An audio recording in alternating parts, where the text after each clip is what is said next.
begins in the kingdom of Helmuth. Vermouth and his 4 comrades have destroyed everything. Their objectives are to defeat all the demon kings. At the moment, they have already defeated 3 demon kings. The other comrades are the wise Sienna, who is a wizard, the believer Annas, who is the healer of the team, the brave Maul, who is the tank, and lastly the idiot Hamel, who is our protagonist. Hamel considers Vermouth as his rival. They dominate the kingdom, but suddenly a monster surprises Vermouth. Hamel runs fast and protects him, thus receiving an attack that pierces his chest. In his last moments, Hamel is saying goodbye to everyone. He is now a child, and his past life was written down in a book. When he reincarnated, he kept his memories of his past life. It has been 300 years since his death on the mission to eliminate the demon kings. Surprisingly, he reincarnated as a descendant of the hero Vermouth. Hamel is now called Eugene Lionheart, and is 13 years old. Vermouth had several women, but his only official lineage was from his wife. Several branches of his lineage exist, but the indirect branches are not taken into consideration. Eugene has the same Lionheart surname, but comes from an indirect branch. A lineage ceremony is coming soon, where they will compete. Those from an indirect branch are forbidden to use a real sword and train the mana. Eugene practices with a wooden sword. His father is a bit scared, because Eugene doesn't look like a child. He has a scary gaze and a dark aura. Tomorrow is the lineage succession ceremony. It is a tradition that occurs once every 10 years. Both lines, direct and branch, participate. They choose children between 10 to 15 years old from the main house, and they compete to see who has the ability to be worthy of being called Lionheart. But the direct line, unlike the branch, could train with real weapons and train their mana.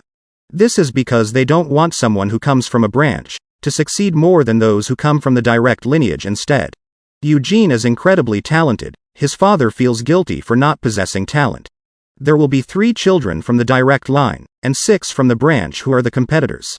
One of the direct line children will be the son from the first wife, and the other 2 will be the twins from the second wife.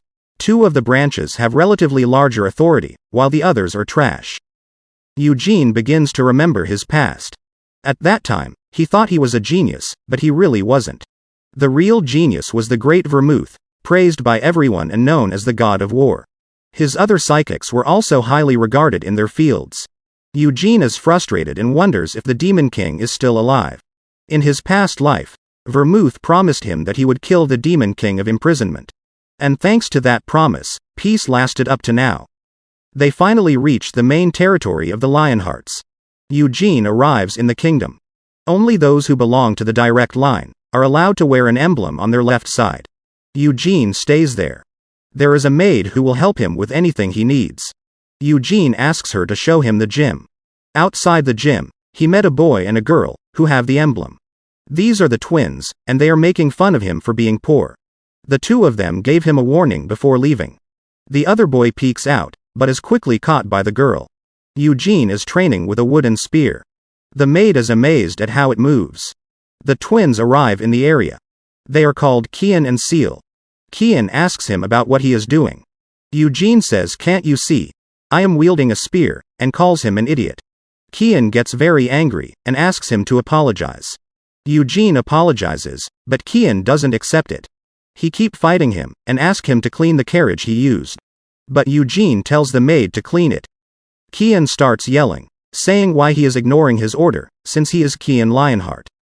Eugene mockingly replies that I am Eugene Lionheart. To which Seal Lionheart also introduces herself. Cyan is still upset that he ignored his order, so he picks up a wooden sword from the floor, and challenges him to a duel. Eugene tries not to accept the duel, but Cyan keeps insisting. And after getting annoyed, he accepts and starts to take the weights off. He had weights on his clothes, and when he throws the weights, Cyan gets shocked by how much weight he had. The 2 get into their positions, and in the blink of an eye, Eugene easily takes Kian down. He makes him throw up. While his sister doesn't understand just what happened, she thinks that Eugene did train the mana, saying it's unfair. A man named Hezar arrives, and asks him what happened. Eugene explains everything, and in the end, they decide to retire and leave. Tonight another competitor will arrive, and the rest will arrive tomorrow. Kian told his mother about what happened. His mother is the second wife of the direct line. She is enraged by how a commoner humiliated her son. Kian apologizes to her, but she slaps him and asks Hezar to take him away and train him. She then tells Seal to stay by Eugene's side.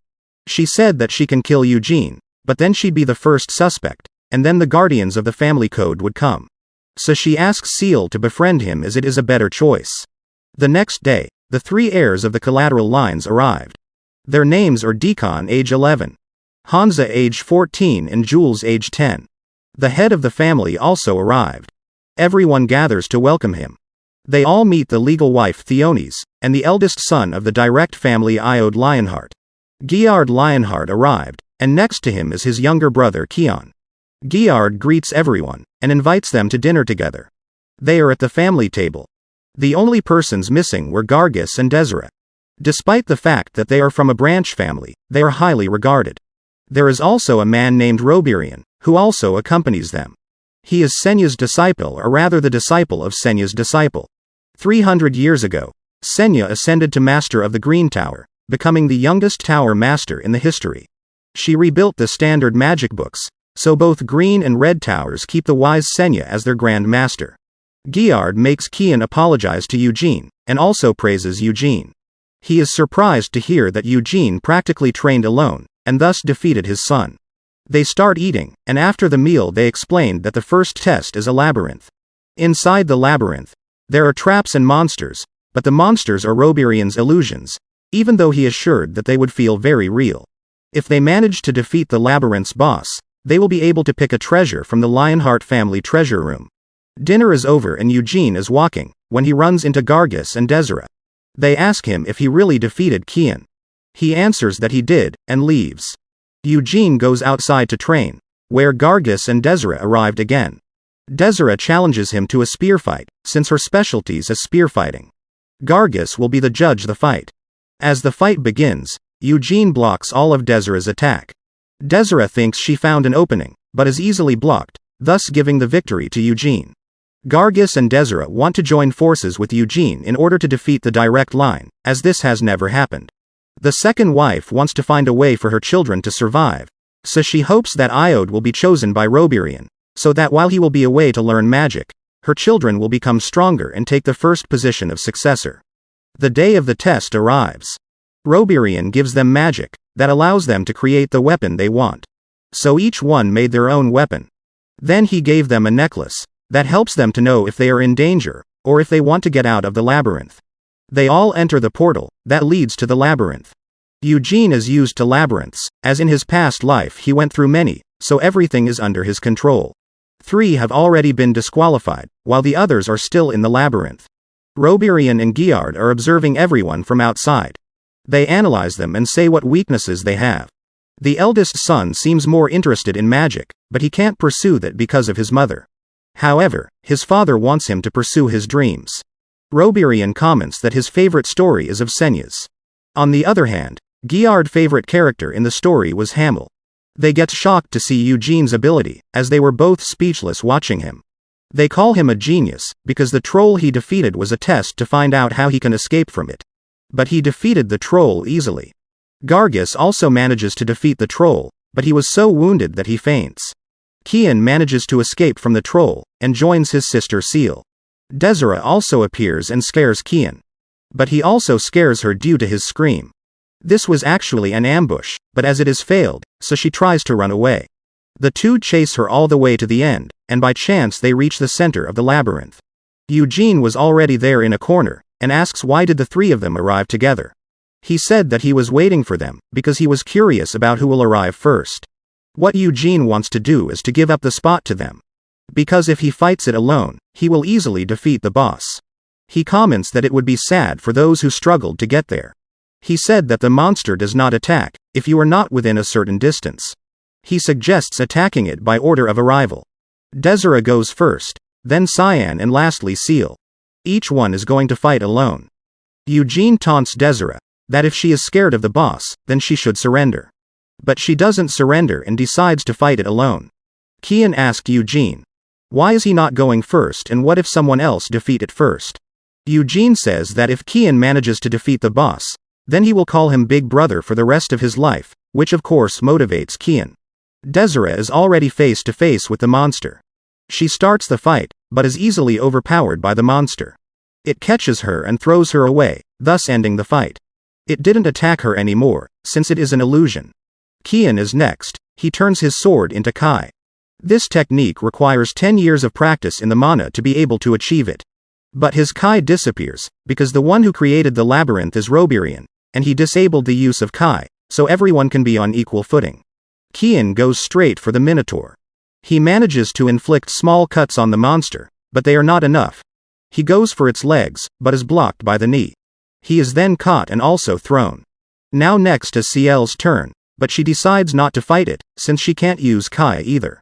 Eugene thinks that she is smarter than her brother. He picks up his sword and shield, and the fight begins. Eugene climbs up the Minotaur's body, and dodges all its attacks. He goes all the way up to his head, and as the Minotaur throws a fist towards his face, Eugene dodged the attack, thus the Minotaur hit himself. Eugene begins to cut him on the neck, mainly in his artery, and managing to knock it down, thus winning the fight. Kian is speechless and feels some kind of emotion. It is not fear, it is admiration towards Eugene's power. The ceremony is over. Giard is surprised. But Roberian is shocked, since Eugene could easily defeat, and go through his labyrinth as if it was nothing. Giard sent several men to investigate Eugene's town, where he is well known for his persistence in training. Giard comments that he was born to fight. Roberian asks him if he doesn't mind that Eugene is better than his sons. But Giard is happy, because it will make the lion heart name shine a whole lot brighter. And that's it. Thank you for watching. And don't forget to like, subscribe and press the bell icon so you don't miss the updates.